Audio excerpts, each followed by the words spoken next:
fans. Post with the post with the post with the fans. Post with the post with the post with the fans. Fans. Post with the fans. Post with the post with the post with the fans. Post with the post with the post with the fans.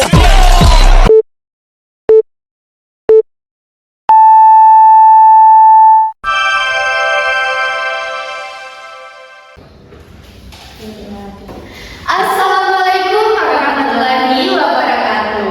Kembali lagi pada podcast kami, yaitu Suara Pendidikan. Nah, di sini kami akan membahas mengenai pendidikan dan kurikulum di Indonesia saat ini. Terlebih itu, perkenalkan saya Vivi Putri sebagai host pada hari ini, dan perkenalkan nama saya Lilis Filkayanti. Nah, ada pun narasumber kita pada hari ini yaitu sangat spesial sekali, guys. Nah, di sini kami mengundang mahasiswa Unsulbar Prodi PGSD. Dan ini bisa memperkenalkan dulu, Kakak.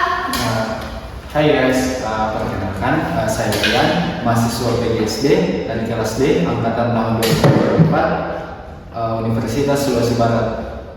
Nah, jadi kita bersama Kakak Ian dan Halo teman-teman, perkenalkan nama saya Haryani dari Prodi PGSD angkatan 2024. Nah, mungkin sebelum memasuki sesi diskusi kita, mungkin kita bisa tanya dulu nih, apa sih kesibukan Kakak akhir-akhir ini? Dari saya dulu nih, Ya, atau dari Kak Haryani? boleh dari Kakak Ian dulu. Oke, dari saya dulu. Bicara tentang kesibukan ya, nggak ada sih, sibuk aja. Sebagai mahasiswa ya paling kegiatannya makan, tidur, kuliah, kerja tugas, jadi ya mahasiswa pada umumnya lah. Rekom, ya pulang, kadang organisasi ya. Terus Kakak Haryani ini, Kalau untuk saya nih, karena saya adalah mahasiswa kupu-kupu, yaitu kuliah pulang, ya kesibukannya sama seperti Kak Ian, dimana kita cuma makan, tidur di kos, kerja tugas, kerja kelompok dan lain-lain. jadi bisa kita tangkap dari tadi ini, kalau kedua narasumber kita ini mahasiswa kupu-kupu, guys. Bukan, untuk Gen Z sudah tahu itu kupu-kupu kuliah pulang. Kalau kuliah dapat. Yes, dan itu untuk organisasi, guys. Nah, langsung saja nih, saya mau bertanya kepada kakak-kakak sekalian, apakah pendidikan di Indonesia saat ini sudah sesuai dengan kebutuhan zaman? Mungkin dari Kakak Haryani dulu. Baik, pendidikan saat ini sesuai dengan kebutuhan zaman atau tidak? Sebenarnya kalau dibilang sesuai dengan kebutuhan zaman, iya. Tetapi untuk daerah yang maju, daerah-daerah yang dekat dengan ibu kota, seperti daerah-daerah bagian barat sana, di mana sebenarnya sistem pendidikannya itu sudah maju, mereka sudah sangat pintar dalam menggunakan teknologi dan literasinya juga sangatlah baik. Tetapi ketika kita melihat di daerah-daerah tertinggal di mana sistem pendidikan ini tidak merata, mulai dari akses jalannya yang masih susah, teknologinya yang susah digunakan karena di sana jaringan internetnya sangat tidak stabil, bahkan ada yang masih tidak memiliki listrik. Ya, ketimpangan kesenjangan. Untuk Kakak Ian gimana? Kalau membahas tentang pendidikan di Indonesia saat ini ya hampir sama dengan yang dikatakan tadi, bahwa ya ada ketimpangan sosial, ketimpangan pembangunan. Di wilayah Indonesia di daerah barat seperti sana, pendidikannya ini sudah bagus. Ada beberapa sekolah bahkan sudah bertaraf internasional ini, ya otomatis pendidikannya sudah sangat maju. Tapi di wilayah timur ada loh sekolah yang masih beralaskan tanah. Jadi kan ketimpangan, ada yang internasional, ada beralaskan tanah. Jadi pendidikan di Indonesia saat ini ya enak untuk masyarakat yang dekat dengan ibu kota dan berduit, dan tidak enak untuk kita khususnya wilayah timur. Intinya semakin ke timur wilayah Indonesia semakin tidak merata pembangunan dan pendidikannya. Jadi pendidikan di Indonesia itu belum merata. Iya, betul, ada ketimpangan. Oke, jadi kan kali ini kita membahas tentang pendidikan dan kurikulum. Nah, apa yang terlintas di benak kakak berdua setelah mendengar kata kurikulum? Mungkin dari kakak Ian dulu. Kurikulum. Iya. Kurikulum ini kan kalau pendapat saya pribadi, jangan dijudge ya. Iya, iya. Begini, kalau saya kurikulum ini sistem, Iya. sebuah sistem. Jadi kurikulum ini sebuah sistem yang menjalankan pendidikan di Indonesia saat ini. Jadi kalau sistemnya bermasalah, otomatis pendidikannya juga bermasalah. Kurikulum ini kalau kuanalogikan, iya. Dia kayak robot lah. Kalau ada kabel yang putus satu, ya otomatis ya ada yang bermasalah di situ, otomatis robotnya akan bermasalah. Jadi ya begitulah kurikulum mengatur sistem pendidikan. Jadi kurikulum ini adalah sistem yang menjalankan pendidikan begitu ya. Nah, untuk kakak Haryani bagaimana pendapatnya?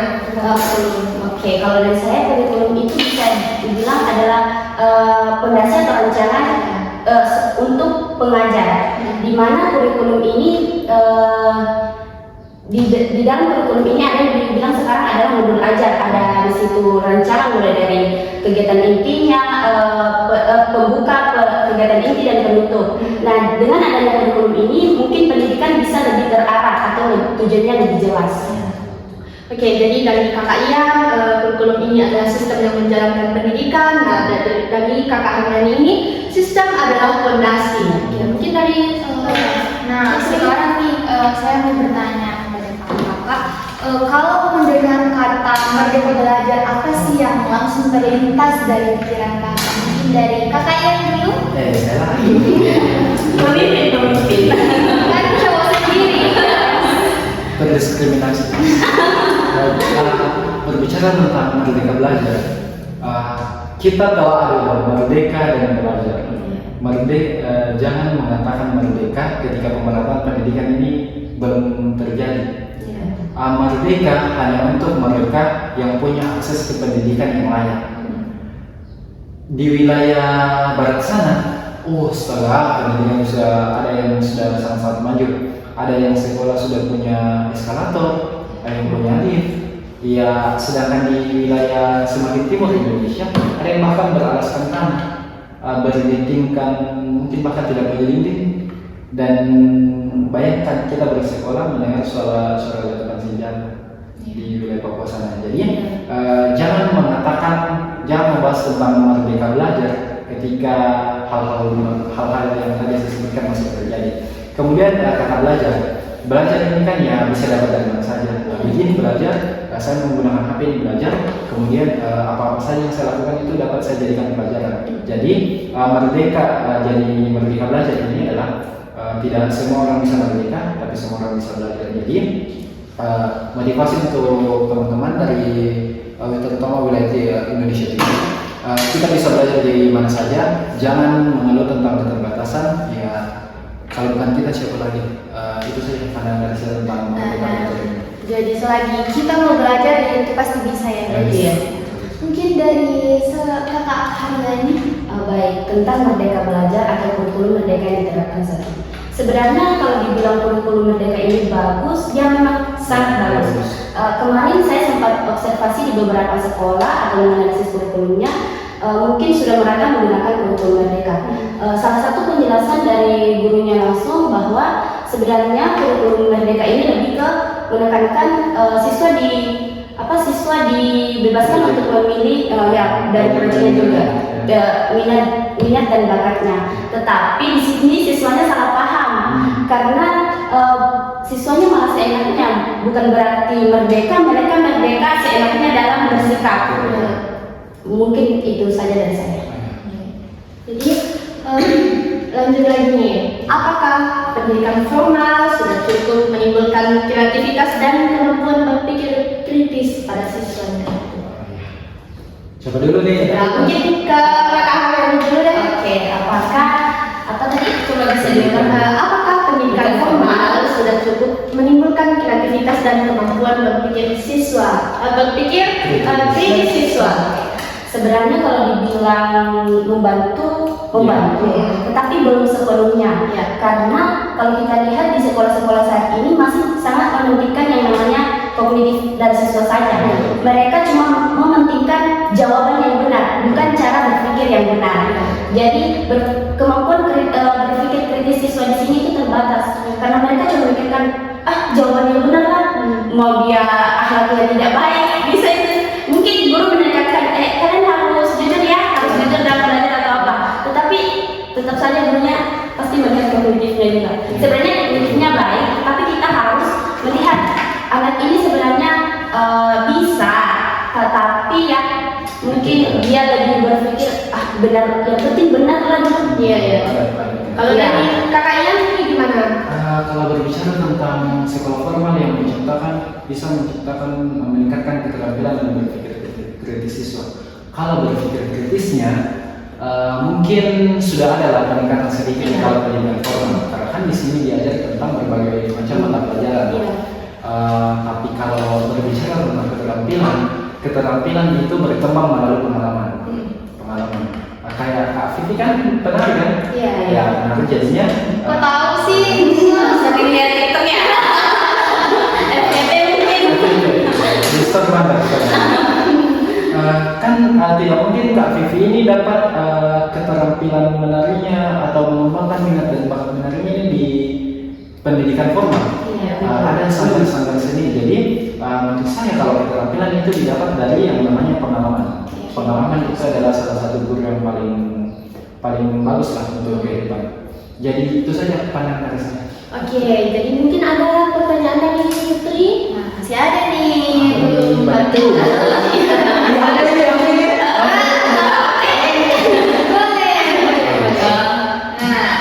Selanjutnya nih, sejauh mana kebijakan pendidikan pemerintah membantu pemerataan kualitas pendidikan di setiap daerah? Mungkin dari kakak yang dulu ya. Kebijakan pemerintah ya tentang pemerintahan pendidikan ini. Yes. Bagaimana ya? Kita membahas pemerataan pendidikan, tapi pemerataan pembangunan ya masih sangat jauh. Indonesia Barat itu ya Kembali lagi ke Indonesia bagian barat. Timur. Kita membahasnya karena ya terjadi ketimpangan sosial. Ya bagaimana mungkin sistem pendidikan ini bisa berjalan dengan lancar ketika pembangunannya itu tidak merata. Begini, kalau misalnya lagi membahas tentang pemerataan pendidikan, ya pemerataan pembangunannya dulu dong dibahas. Ya bagaimana mungkin siswa cerdas tercipta dari lingkungan yang tidak aman, pendidikan yang tidak terlalu merata, tidak mungkin. Makanya kalau misalnya mau membahas pemerataan pendidikan, ya katakan dulu pembangunannya dong. Jangan berkedok memeratakan pendidikan, tapi di sana naifnya eskalator ya kita tabrak. Jadi ya itu yang pandangan tentang ya. Jadi biar pemerataan kualitasnya itu bagus, harus infrastruktur pembangunannya dulu nih. Yes. Jadi mungkin dari kakak Hanan ini bagaimana? Kalau dari saya tentang pemerataan pendidikan, sebenarnya hal yang paling penting untuk diperbaiki adalah dari sistem pemerintah. Di mana kita tahu sekarang dalam tanda kutip yaitu baru-baru ini mantan Menteri Pendidikan melakukan korupsi. Sebenarnya sensitif ya guys, tapi kita perlu apa? Kita bisa bahas. Sebenarnya kalau pelaku-pelaku korupsi ini dari ranah pendidikan, ranah pemerintah, terutama dalam pendidikan itu ketika melakukan tindak korupsi, hukumnya ditindak atau tegas. Sebenarnya hukum ini sudah benar, tetapi orang yang menjalankan hukum ini yang susah. Karena kalau misalkan orang yang korupsi ini benar-benar diberikan hukuman yang setimpal, maka bisa saja pemerataan pendidikan di Indonesia ini bisa. Ya, betul sekali. Baik. Oke, jadi bagaimana mengatasi kesenjangan akses pendidikan di era digital mengingat perkembangan teknologi ini semakin maju? Saya dulu ya. Kesenjangan tidak sabar. Kesenjangan akses pendidikan ya di dunia di era digital semakin maju. Aduh, kembali lagi ini. Kalau misalnya kita membahas tentang akses pendidikan di dunia yang semakin maju, ya kalau di sekolah-sekolah ya banyak. Kalau kita membahas tentang sekolah-sekolah di Barat, ya memang tidak semua, tapi ada sudah beberapa sekolah yang sudah lengkap dengan komputer, sudah lengkap dengan wifi, sudah lengkap dengan mungkin berbagai macam fasilitas yang mendukung untuk mengakses teknologi baru ini. Jadinya SD-nya semakin tinggi. Kemudian dia sudah sedikit ke bagian timur. Permasalahannya sangat. Ibaratnya pisau memang tadi. Satu tumpul. Kalau kita membahas tentang Indonesia Timur, ya logikanya saja kita kayak menyuruh anak baru lahir mencetak bagaimana bentuknya pesawat. Ya bagaimana mungkin kita bisa menceritakan bentuknya pesawat kalau kita belum pernah melihat, belum pernah naik apalagi melihat. Jadinya kayak ya bagaimana mungkin kita menanyakan ke saudara-saudara kita di Indonesia Timur apa yang pendidikan di Indonesia saat ini ketika mereka baru merasakan anaknya. Jadi ya kembali lagi kalau misalnya salah satu cara untuk mengatasi hal ini ya pemerataan pendidikan. Kalau mau akses kita merata ke teknologi ya katakan pendidikan. Karena teknologi itu ya harus dilakukan dong. Kita yang Indonesia itu bukan hanya di daerah Jawa sana. Oke, jadi kalau dari kakak Hana ini gimana? Oke, bisa dilanjut dari pertanyaannya. Bagaimana mengatasi kesenjangan akses pendidikan di era digital? Baik, mengatasi kesenjangan akses pendidikan di era digital saat ini. Sebenarnya kalau dari pemerintah kan yang saat ini diterapkan itu kurikulum merdeka. Sebenarnya kurikulum merdeka ini lebih ke berbasis proyek dan juga saya menggunakan teknologinya. Tetapi betul sangat setuju dengan pendapat kayaknya tadi bahwa pemerataan pendidikan yang masih sangat kurang dari wilayah barat dan timur ini.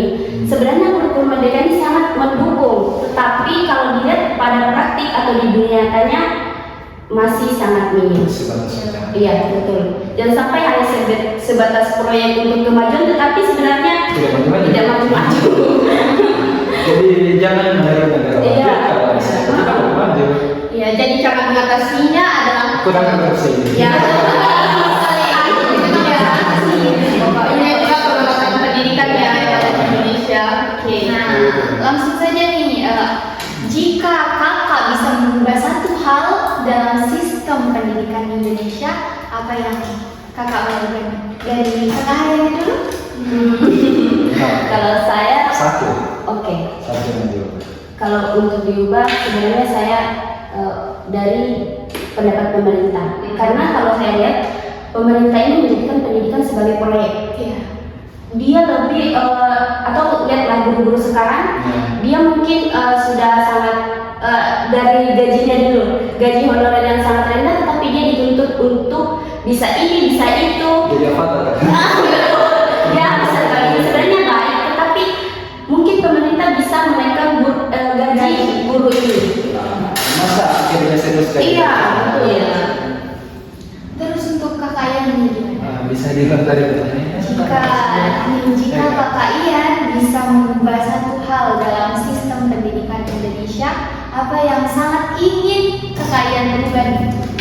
Yang paling ingin saya ubah, yang tadi saya bahas pemerataan.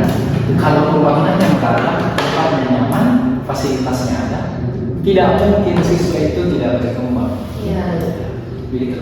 Jadi kalau anak-anak mau cerdas, mungkin infrastruktur fasilitasnya bisa diperbaiki lagi. Karena ada motivasi tersendiri. Betul. Saya masih ada pertanyaan. Bagaimana penilaian berbasis ujian ini, apakah masih relevan untuk mengukur kemampuan siswa? Siapa dulu nih? Dari kakak yang dulu deh. Sekali lagi. Ujian tulis ya, apa masih relevan untuk mengukur Kemampuan siswa. Kayak ujian nasional ini ya. Kemampuan kan terbagi dua, Iya. kognitif dan keterampilan. Kalau membahas tentang mampu mengubah kemampuan kognitif siswa, iya mampu mengubah kemampuan kognitif siswa. Karena di situ siswa dipaksa untuk belajar. Tapi ya tegaskan dari pemerintah. Dulu zaman kita kan waktu masih SD, ya ada sistem tinggal kelas. Ya sekarang kan naik kelas itu bukan berdasarkan nilai tapi berdasarkan umur. Kalau misalnya sampai umurmu tapi kamu ya masih kurang pandai, itu tidak sih kelas. Tapi kalau dulu bahkan waktu itu ada teman saya dalam tinggal kelas, ya baru naik bersama dengan saya, ya karena sudah layak. Iya. Jadi ya kalau berbicara tentang ujian tulis mampu merubah keterampilan, ya kalau kemampuan kognitif. Tapi keterampilan mungkin sulit, kembali lagi ke statement awal saya. Keterampilan itu diasah dari pengalaman dan pengalaman ini cenderung didapatkan di luar. Jadi cari minat dan bakat. Ya. Jadi kalau dari kakak ini bagaimana berbagi? Oke, pendapat saya tentang ujian masih relevan atau tidak. Sebenarnya kalau dibilang relevan, menurut saya masih. Ya. Karena seperti yang kita dulu saya sekolah SD itu tahun 2012 masuk 2012 dan masih ada ujian nasional. Ah, oh belum. Oh tidak. Rencananya ada tapi tidak jadi. Ya. Oke, lanjut ya. Dan sekolah SD saya 2012 dan saya masih mengikuti ujian nasional. Nah di situ saya benar-benar belajar untuk mengikuti ujian nasional ini karena salah satu syarat untuk lulus kita harus bisa sampai ke ujian nasional ini.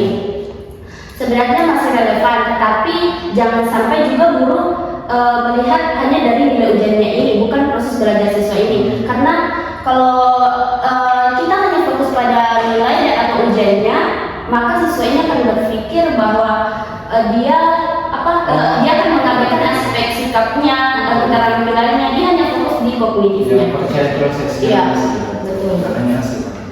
Oke, mungkin masih ada pertanyaan dari Masih ada dong.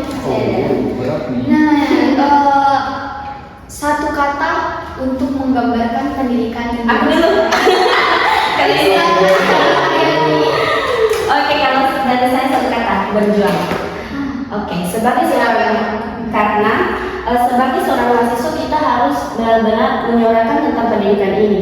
Kita berjuang untuk melawan ketimpangan, berjuang untuk menyuarakan gaji guru-guru yang masih sangat minim, dan juga di mana kita tahu bahwa guru-guru sekarang yang masih mengajar di tengah keterbatasan dan siswa yang belajar dengan sekolah yang bisa dibilang tidak layak. Jadi kita harus tetap berjuang karena ada kalimat dari saya itu, sekolah bukan hanya tentang nilai tetapi menjadi manusia yang bernilai.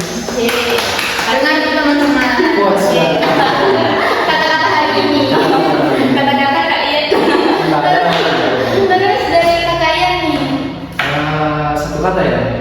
Satu kata untuk pendidikan saat ini ya maaf, miris. Kenapa miris? Ya kembali lagi pembangunan tidak merata. Bukan dari Rusi nggak sih? Itu sensitif guys. Jadi jangan terlalu masuk. Ya, kenapa saya mengatakan miris? Ya karena memang miris. Ya bagaimana ya pendidikan yang katanya, mohon maaf ya agak sensitif. Ada statement yang mengatakan bahwa ya pemerintah tidak ingin kita pintar. Ya itu agak sulit ya karena ya memang pada faktanya begitu. Dan pendidikan banyak korupsi, menteri pendidikan korupsi, ya terus juga ya kurikulum belum dimaksimalkan, sudah dirubah, pembangunan tidak merata, kemudian mau membahas tentang kemajuan zaman tapi fasilitasnya ya begitulah, kemudian anak-anak bangsa saat ini ya banyak yang putus sekolah. Iya, jadi apalagi katanya kalau udah miris. Jadi kalau serta korupsi ya semuanya akan miris ya teman-teman. Hukum harus hukumnya tegas tapi orang-orang yang menjalankan Ya. kurang. Jadi pendidikan dan kurikulum di Indonesia itu saat ini tuh bisa kita simpulkan belum merata ya. Iya, betul. Iya. Dari segi infrastruktur, jadi anak-anak belum belum semuanya bisa mendapatkan kualitas pendidikan yang baik. Iya. Jadi karena mungkin sudah lama ini kita